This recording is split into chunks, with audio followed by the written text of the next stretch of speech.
I'm Morag Ross and I was chief makeup artist on The Aviator. I designed the makeup look for the movie and I was responsible for the beauty looks for Kelly Garner, Kate Blanchett and Gwen Stefani. It was an enormous task. It was really exciting. Big picture, 600 extras, 60 cast, a lot of research, a lot of planning to do. I'm Catherine Blondell and I was the department head hairstylist on Aviator. I did Jean Harlow and I did Katharine Hepburn. Aviator was a very, very special movie to be on. Martin Scorsese briefed us all saying that he didn't particularly want to create lookalikes using prosthetics and to have dead ringers, but he wanted to capture the essence of the characters and to get the accurate period look. Mr. Scorsese definitely knows his periods, and we were taking certain years, and so we tried to grasp those years so that the audience will be taken along with the story. We were given a lot of old studio portraits of the starlets and a lot of copies of old films, vintage movies that were relevant. And coincidentally, there were a lot of Max Factor ads because he was so influential in bringing movie makeup to the public. The stars were so popular and it was truly the age of glamour. Max Factor was the original makeup artist to the movie stars in Hollywood. For instance, Jean Harlow was brought to him as an aspiring starlet, and the studio said to him, create a look for this young starlet. We want to make her a sensational star. He had the idea of bleaching her hair up to platinum blonde and in fact created the first platinum blonde Hollywood star. He then designed a makeup palette especially for her skin tone and this hair colour. It was so successful that it was copied many times over the decade by later stars. When I heard that Gwen Stefani was going to play Jean Harlow, I was really thrilled because she's got a really strong look herself and she borrows a lot from retro fashion looks in her life and carries them off with really great style. We had a lot of fun. She was very up for having her eyebrows plucked into this really fine line, which was the first thing, to do.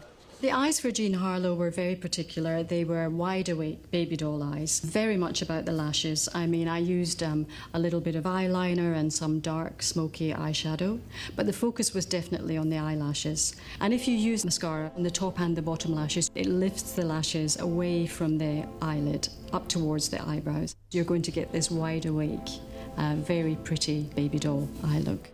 We had the little Cupid bow lips to do, which looked exactly like a little Cupid's bow, and that's a very different look for Gwen. But again, that's what brings her into character.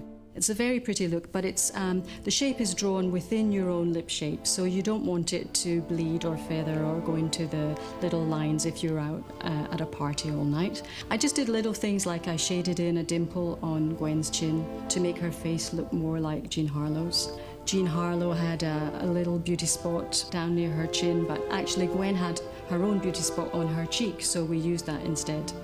And once Sandy did such a sensational costume, it was a copy of the premiere for Hell's Angels. She walked out and she was Jean Harlow.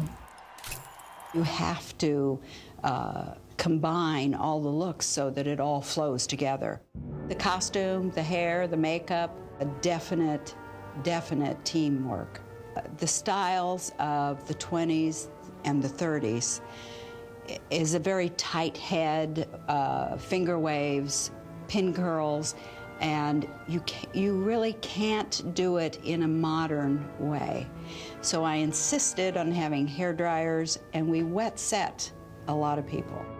Well, Katharine Hepburn appeared over maybe 17, 18 years in the movie, and I think the early 40s, I think, is the height of the Katharine Hepburn look.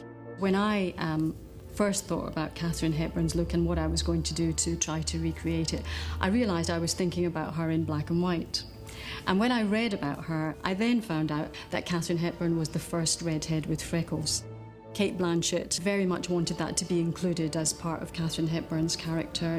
She was very sporty, she was very athletic, she showered 3 or 4 times a day, and in fact, she carried a little bottle of rubbing alcohol and used to clean her face with it. She was so squeaky clean. What I did was I just put a bit of, shine on Kate's fantastic cheekbones, which she had, just as Katharine Hepburn did. We got to do these 2 very different looks for Katharine. When you see her at home, we created this completely freckled look, which I used alcohol-based tattoo makeup and stippled on all the freckles, and then, you know, did continuity freckles and took a lot of digital photographs.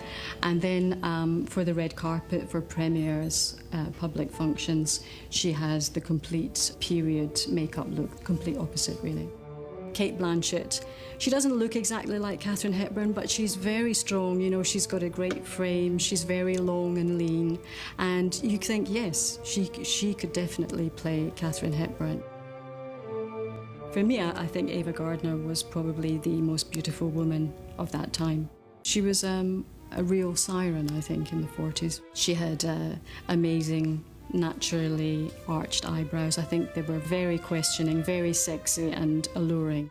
She had a very full mouth, and matte red lips were very important for the period. As the decades advanced, the lips actually got wider, they got bigger, the mouths got fuller.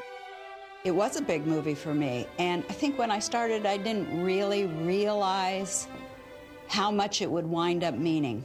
I wound up with a great team of people, and of course, makeup, hair, wardrobe people, and it was really wonderful to work on, and it was satisfying to walk on a set and see it. When we were doing all the big scenes, we had about 500 or 600 extras, and then we had the main cast as well.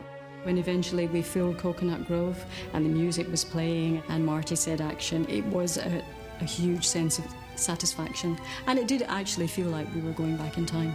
It was very glamorous. It'd be really interesting to see if the Aviator has an effect on street fashion.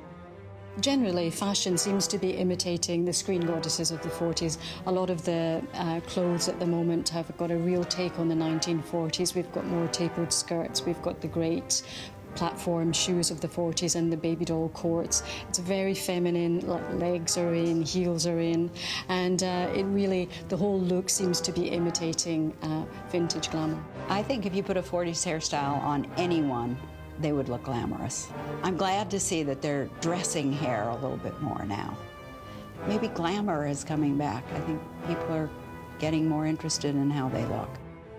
I think the 1940s makeup was the epitome of glamour for women. The 1940s, very easy to wear. It's adaptable to most contemporary faces. It's very feminine. It's a very strong image. It emphasized the eyes, it emphasized the lips. It made the most of the features, you know. The mouth was the shape of a mouth, but it was slightly more prominent. It was very sexy, a very full mouth. And I think it made the women look really strong and really sure of themselves, but very attractive. It's a very attractive look.